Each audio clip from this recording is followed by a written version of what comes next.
So, how did I get into speech language pathology? Well, I actually was going originally for elementary education, and I thought that I would be a teacher pretty much my entire life. I have a few people in my family that are teachers. Um, my aunt, my cousin, my one cousin is a music teacher.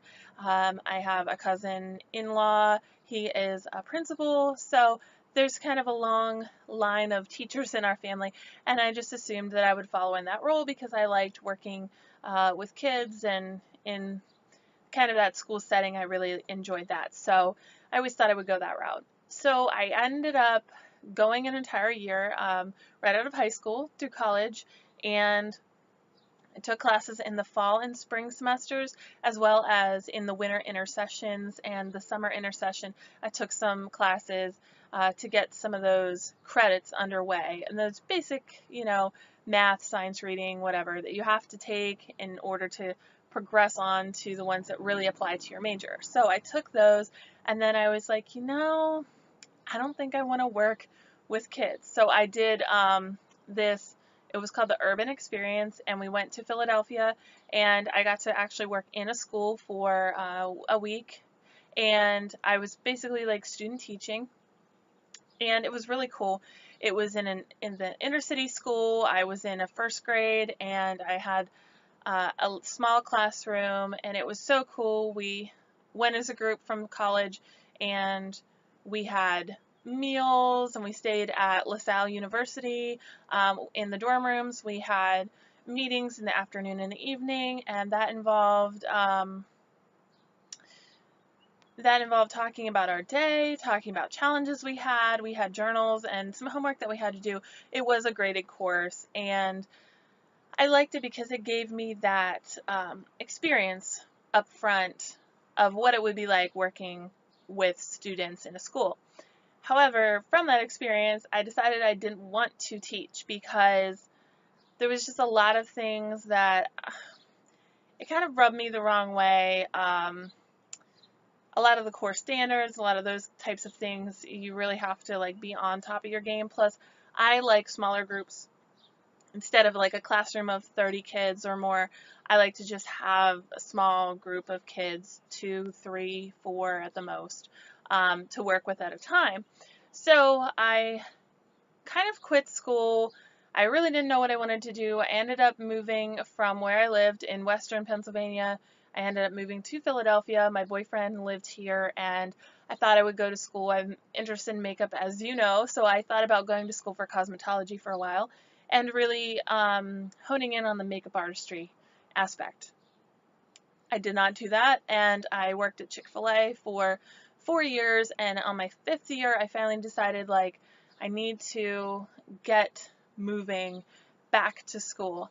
In the meantime, I had some personal things happen in my life, and basically fast forward a couple months, I looked through a book to see what other programs my college offered, and I found speech language pathology, looked into that online, and thought, yeah, that'd be something I'm interested in. I like to talk, I like speech, I like language. I think it's something. I've always been good at English, so I thought it would be something I was interested in. So I decided to look more into that. I took a tour of the campus and the classrooms, and then met some of the teachers, and just really tried to figure out what it was all about. And through that, I looked up blogs online, which is really great because you get a lot of firsthand experience with that. I looked up a lot of school-based and medical-based to see like what they deal with, what some techniques they use, those kinds of things, to get an idea of, what would I be doing if I went into this field. I actually was very interested in it, and then I enrolled in school right away for that. My first semester, I had some basic introduction courses, and I really was like super interested, and I knew right away it was something that I wanted to do because I was like, wow, I like wish I could just spend the entire day here waiting and listening to more speech stuff instead of going to like history class, for example.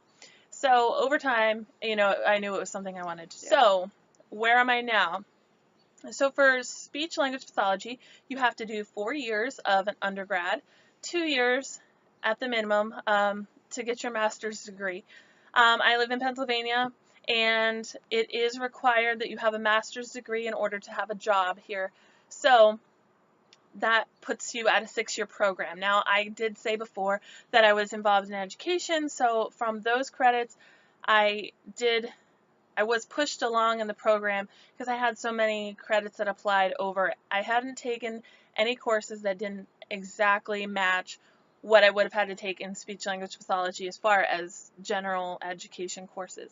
So that was great because I didn't waste my time taking anything. And so I really had to do 3 years of undergrad because of all those courses I had already taken. So I did the 4 years of undergrad, and then we actually have an accelerated program that you can do. Instead of doing fall, spring, you do fall, winter, spring, summer, and then the next fall you are on your way. So after you complete the 2 years of grad school and the courses in class, at that time, your last semester for our school, your last semester you have what's called clinic, and you have a small client base. So I had 5 clients. They were students and adults, and they had various different disorders, and so I had to write up lesson plans, create what I wanted to do with them, and go into a session and lead an hour session with them to get some hours of experience. Now, during that time, we had supervisors who watched videos of us at the time doing our therapy. If there was a big issue, they would come into our therapy if they thought we were struggling, or the client was presenting with some behavioral issues where we couldn't handle it, whatever, they kind of like stepped in and helped out. So during that time, I had 5 clients. I had 3 that were students and 2 that were adults, and it was really cool because I had a variety of disorders, and it was just a really good experience. After you finish your graduate courses, you have to do a period of placements, and this is where you're placed in a school, medical setting, hospital. That could be hospital or nursing home or rehab center, whatever. So my placements were, I was in a hospital, and then my second placement, I was in an intermediate unit, and that had a dedicated school for kids with disabilities, and the kids that went to that school have disabilities that allow them to not be in a regular education program. So they might have a lot of physical needs, some behavioral issues, emotional disturbances, things like that, where they can't be in a normal classroom because it's not hands-on enough for them to be able to learn the way that they need to learn. So it was a really cool experience. I really enjoyed my time there. That was K through 12, and kids with disabilities are able to go to school until they're 21. So I actually dealt with kids clear up to 21. So it was a really, really cool experience there. In the hospital, I had clients from 5 years old to 95 years old and in between, and a lot of different things there. So we were outpatient, and then we also did inpatient rounds. So when we didn't have outpatient scheduled, we went to see some of the inpatients and try to assess their swallowing and see, what kind of diet they should be on. So if somebody had just had a stroke and they couldn't close their mouth fully, you don't want to give them food like I would eat, pizza, hot dogs, all that kind of stuff where they can't chew. So you want to give them the least restrictive diet, which means the diet level that they can handle but is not restrictive. So basically, right now, I could eat a hot dog, no problems. I'm not going to be on a liquid diet because that would be restrictive to me.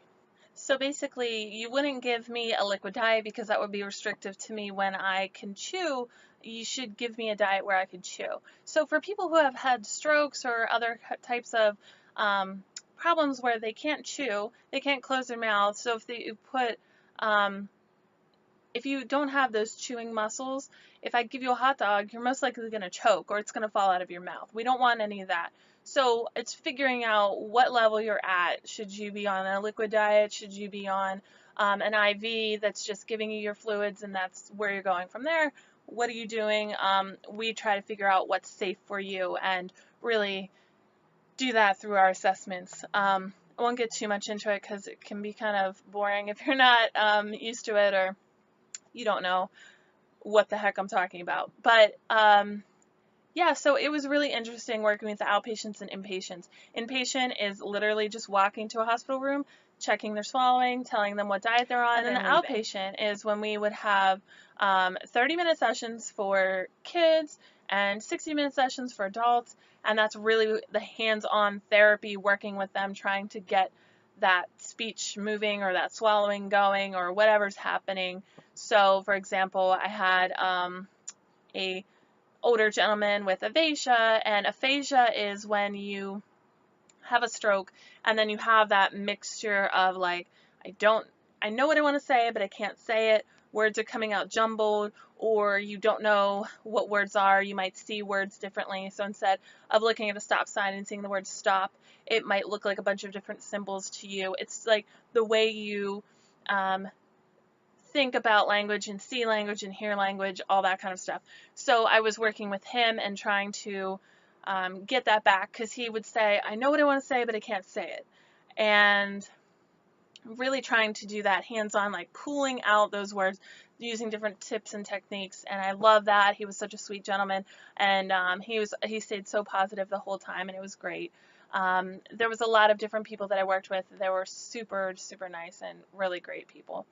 So both of my experiences were wonderful. I had great supervisors, and now I am at the spot where I'm able to get my own job. So I have applied for a job, and I haven't heard anything back yet, but it's only been a week, so I'm staying hopeful that I'll hear something soon. And it's basically an overview of how I got here. So if you guys have any specific questions, leave those below, and I will get back to you soon. And thank you for joining me in this video.